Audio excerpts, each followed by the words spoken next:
Friends, welcome to crazy recipes. నేను మీ మాదిరిని. ఇవాళ మనం చపాతీలు చాలా సాఫ్ట్గా ఎలా రావాలో నేను చిన్నగా చాలా ఈజీగా నేర్పిస్తాను. మనకు కావాల్సింది ఒక 2 కప్పులు గోధుమ పిండి. ఈ గోధుమ పిండిలోకి 1/2 స్పూను ఉప్పుని యాడ్ చేసుకుందాము. ఈ ఉప్పు అంతా కూడా గోధుమ పిండిలోకి బాగా కలిసేలాగా కలుపుకుందాము. బాగా కలిసాక దీంట్లోకి 1 స్పూను ఆయిల్ని యాడ్ చేసుకోవాలి. ఈ ఆయిల్ అంతా కూడా బాగా కలిసేలాగా కలుపుకుందాము. ఇప్పుడు దీంట్లోకి కొంచెం కొంచెంగా వాటర్ని యాడ్ చేసుకుంటూ చపాతీ పిండిని చాలా స్మూత్గా కలుపుకుందాము. పిండి కలుపుకునేటప్పుడు ఇలాగా ప్రెస్ చేస్తూ పిండిని కలిపితే ఇంకా బాగా కలుస్తుందండి. ఇలాగే మొత్తం పిండిని కూడా కలిపేసుకుందాము. పిండి మొత్తం ఇలాగా బాగా కలుపుకోవాలి. కలుపుకున్నాక లాస్ట్ అండ్ ఫైనల్ దీని మీదకి ఇంకొక 1/2 స్పూను ఆయిల్ని వేసుకొని ఇంకొకసారి దీని మీదకి యాడ్ చేసుకొని ఇలాగా ప్రెస్ చేస్తూ 2 నుంచి 3 నిమిషాల పాటు ఇలాగే కలుపుకుందాము. ఇలాగా మనం చపాతీ పిండి మొత్తాన్ని మెత్తగా కలుపుకోవాలి. ఇలాగ మనం వేళ్ళు పెడితే పడిపోయేలాగా ఉండాలండి. ఇప్పుడు దీని మీద మనం మూత పెట్టేసుకొని ఒక 10 నిమిషాల పాటు రెస్ట్ ఇచ్చేద్దాము.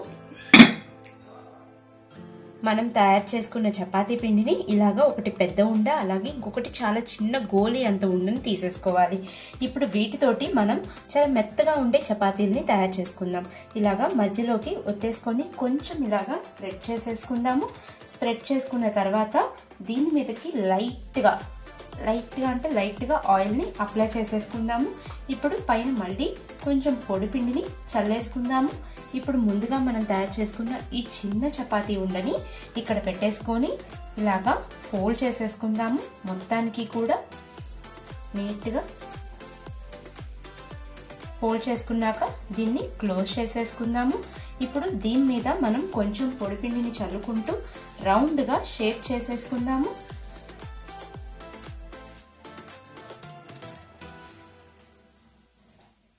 చపాతీని ఇలాగా రౌండ్గా షేప్ లాగా తయారు చేసుకుందాము.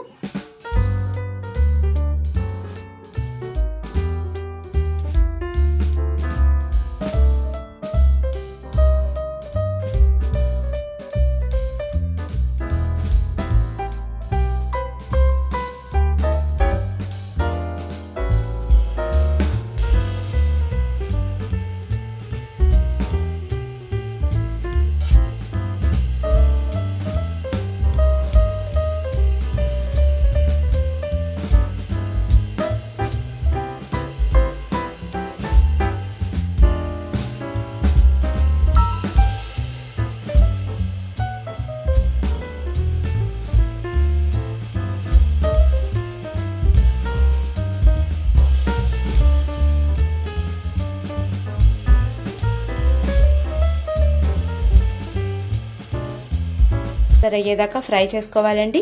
మీరు కావాలంటే ఆయిల్ అయినా అప్లై చేసుకోవచ్చు. ఇలాగే మనకి ఎన్ని చపాతీలు కావాలో అన్నిటినీ తయారు చేసేసుకుందాము. ఎంతో మెత్తటి చపాతీలు మనకి తయారైపోయినాయండి. నేను మీకు చూపిస్తాను. చూసారా మనకి ఎంత మెత్తగా ఎంత సాఫ్ట్గా ఇలాగా తుంపితే తినిగిపోయేలాగా ఉన్నాయి. చాలా వేడివేడిగా ఉందండి. మీరు కూడా ట్రై చేయండి. మీకు కూడా బాగా నచ్చిద్ది ఈ టైప్ ఆఫ్ రెసిపీ. మీరు కూడా ట్రై చేయండి. నా వీడియో మీకు నచ్చింది అనుకుంటున్నాను. నా వీడియో కనుక మీకు నచ్చినట్లయితే నా వీడియోస్ అన్నిటిని లైక్ చేయండి, షేర్ చేయండి. అలాగే నా ఛానల్ని సబ్స్క్రైబ్ చేసుకోండి. నా ఛానల్ని సబ్స్క్రైబ్ చేశాక పక్కన బెల్ ఐకాన్ వస్తుందండి. దాన్ని కనుక క్లిక్ చేస్తే నా లేటెస్ట్ వీడియో అప్డేట్స్ అన్ని మీకు అవైలబిలిటీలో ఉంటాయి.